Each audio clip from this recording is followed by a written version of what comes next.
ये है India Nomi. Iran में एयर स्ट्राइक्स कंडक्ट की हैं। BLA Balochistan liberation army, BLF Balochistan liberation front, इनके ठिकानों को पाकिस्तान की जानिब से निशाना बनाया गया है। जी हां, 7 टारगेट्स पे पाकिस्तान एयरफोर्स के जेट्स ने और मल्टीपल वेपन प्लेटफॉर्म्स ने, मतलब मिसाइल्स वगैरह ने, रॉकेट्स वगैरह यूज हुए हैं। ईरान ने जो पाकिस्तान पर हमला किया, इमेजिन करें 2 मुल्क हैं दुनिया के जो पूरी तरह पाकिस्तान को सपोर्ट कर रहे हैं कि आप ईरान पर हमला कर दें, एक भारत एक Israel. Can you imagine this? Roshan Yadav Bharat का जो जासूस था जिसने बलूचिस्तान के अंदर बहुत बड़ा नेटवर्क बनाया था दहशतगर्दी का, वो ईरान से आया था। दहशतगर्द तो सारे पाकिस्तान में पैदा हुए हैं, ये तो बात पक्की है। 100% फतवे लगा सकते हैं, ये कर कुछ नहीं सकते, टीवी पे बैठ के सिर्फ बयान दे सकते हैं। पिछले 12 सालों में अफगानिस्तान, हिंदुस्तान, अमेरिका और ऑफ कोर्स अब ईरान ने पाकिस्तान की का जो एयर स्पेस है, पाकिस्तान की जो टेरिटोरियल जो सरजमीन है, जो सॉवरेनिटी है, उसको ब्रीच किया है। राम मंदिर, वो 22 जनवरी को राम मंदिर खोलने वाले, इसके बाद पूरे 2-3 महीने के बाद इलेक्शन है वहां पे, उसके लिए योगी और मोदी की लड़ाई हो रही है। योगी जो है कत्लेआम करना चाहता है, मोदी पाकिस्तान पर हमला करना चाहता है। वो पाकिस्तान और आजाद कश्मीर पर हमला करने के लिए पूरी मिलिट्री तैयारी कर चुके हैं, किसी लम्हे दाखिल हो सकते हैं। हालांकि इंडिया की बात ईरान भी मानेगा और पाकिस्तान मानेगा ही नहीं मानेगा, ये सोचने की बात है। इंडिया की बात ईरान मानेगा, लेकिन पाकिस्तान तो मतलब ट्रेड करने को तैयार नहीं। मुसलमान को मारने पे आ गया आज। ये तो इनकी पॉलिसी गलती है ना, फिर सारा इनकी पॉलिसी, पाकिस्तान की जो खर्चा पॉलिसी है, ये तो फिर उसका ही सारा फैक्ट है ना। बात तो ये है, ये इन्हें एहतजाज करना चाहिए ना, करा तो इंडिया ही रहा। ईरान ने एयर स्ट्राइक्स कंडक्ट की हैं और कहा जा रहा है कि 7 टारगेट्स एट 3 डिफरेंट लोकेशन, जिसमें सरवान, शामिसर और हनाग, ये लोकेशंस बताई जा रही हैं कि जहां पर ये एयर स्ट्राइक्स कंडक्ट की गई हैं। और इसमें कुछ नक्शे भी सामने आ रहे हैं जिसमें बताया जा रहा है, और एक प्रेस रिलीज भी सामने आ रही है। इसमें बताया ये गया है कि ये जो ऑपरेशन है, ये मार्ग बार सरमाचार, ये इसका नाम सामने आ रहा है। और इसमें बताया गया है कि दिस मॉर्निंग पाकिस्तान जो है उसने ये स्ट्राइक्स कंडक्ट की हैं, जिसके अंदर सिर्फ उन कैंप्स को निशाना बनाया गया है कि जहां पर BLF और BLA के लोग थे।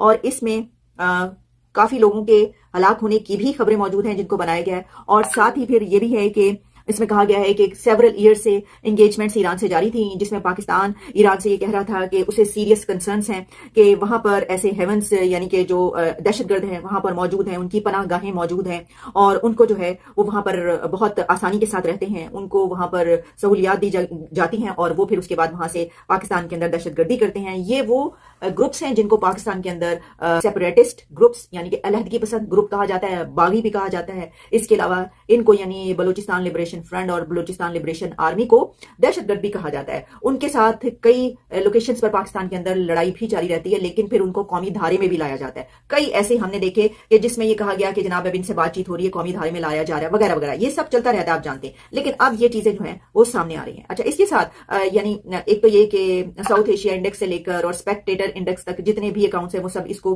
बता रहे हैं और ट्वीट कर रहे हैं। इसके अलावा ये कहा गया है कि इसके अंदर जो असलहा पाकिस्तान ने इस्तेमाल किया है वो उसमें बहुत ही जदीद असलहा है, जिसके अंदर एयरक्राफ्ट्स हैं और इसके अलावा ड्रोन्स हैं। उस तरफ से भी शायद कोई जवाब दिया गया है। तो क्या ये लड़ाई फेस टू फेस हुई है, ये कैसी थी लड़ाई, और इसमें ये कहा गया है कि जो कुछ जेट्स हैं उनको नुकसान पहुंचाइए। और इसलिए आप पाकिस्तानी रियासत को फैसला करने दें कि वो ईरान के साथ किस तरह मामला करता है। ये प्रेशर ना बिल्ड करे कि जंग शुरू करवा दो फौरन इसी वक्त पाकिस्तान, क्योंकि हमें कोई इस वक्त इंडिया में इलेक्शंस आने वाले, हमें अच्छी तरह मालूम है किसी भी वक्त इंडिया के अंदर एक फॉल्स फ्लैग करके राम मंदिर, वो 22 जनवरी को राम मंदिर खोलने वाले, इसके बाद पूरे 2-3 महीने के बाद इलेक्शन है वहां पे, उसके लिए योगी और मोदी की लड़ाई हो रही है। योगी जो है कत्लेआम करना चाहता है, मोदी पाकिस्तान पर हमला करना चाहता है।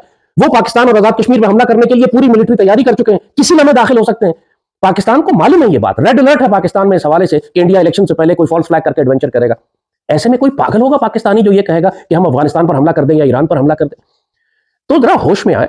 ये तमाम सोशल मीडिया कैंपेन बिल्ड करने वाले वो लोग, आपको उनके पीछे इंडियन बैक लॉबी नजर आएगी, इस्राएली लॉबी नजर आएगी, CIA की लॉबी नजर आएगी और बदनसीबी से PTI की लॉबी नजर आएगी। ये वो लोग हैं जो पाकिस्तान को इस वक्त खुदकुशी करवाना चाहते हैं।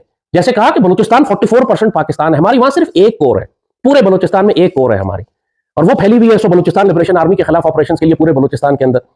आप उसको निकाल के अगर ईरान की सरहद पे लगा देते हैं तो पूरे बलूचिस्तान के अंदर जो BLA को फ्री रन मिलेगा तबाही मचाने के लिए, उसका कौन जिम्मेदार होगा? और फिर पाकिस्तान को क्या फायदा है ईरान के खिलाफ जंग करने का?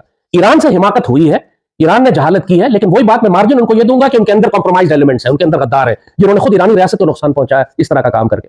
अब वो जो मर्जी इसको डिफेंड करते हैं कि जी हमने तो इसराइली ग्रुप को मारा, तो जैश को मारा, तो फला। आपको हक नहीं है पाकिस्तान के अंदर मारने का। आपको प्रॉब्लम है, पाकिस्तान से बात करें, पाकिस्तान ऑपरेशन करेगा अपने इलाके में, क्योंकि आपको प्रॉब्लम होगी अगर हम अंदर जाके मारे तो, क्योंकि BLA भी तो वही है ना, इंडिया भी तो वहीं बैठा हुआ है। हम चाबहार को उड़ा देते हैं जाके, क्योंकि कुलभूषण यादव सारा वहीं से चाबहार से आता है, फिर आपको तसल्ली हो जाएगी। हम भी ये जवाब दे सकते हैं उनको, लेकिन इसका फायदा किसको होगा? इसका फायदा इंडियंस को होगा, इसका फायदा इसराइलीज को होगा। ईरान और पाकिस्तान उलझ गए तो ना ईरान का तो कुछ बचेगा नहीं। ईरान हमारे लिए कोई थ्रेट नहीं है। कोई इतना वो बेशक फूफा करते रहे दुनिया में, लेकिन अल्लाह के फजल से पाकिस्तान के लिए वो कोई प्रॉब्लम नहीं है। मगर हमें कोई फायदा नहीं है ईरान को तबाह करने का। हम क्या करें? तेहरान को फ्लैट कर दें, मशहद को जमीन के बराबर बुलडोज कर दें, गजा की तरह बना दें, जाहिदान को हम फलस्तीन बना दें, क्या करें जाके वहां? जाहिर है कि हमें कोई जरूरत नहीं है ये सब कुछ करने की। Like, share, subscribe, don't forget to press the bell icon. आप देख रहे हैं इंडियानोमी।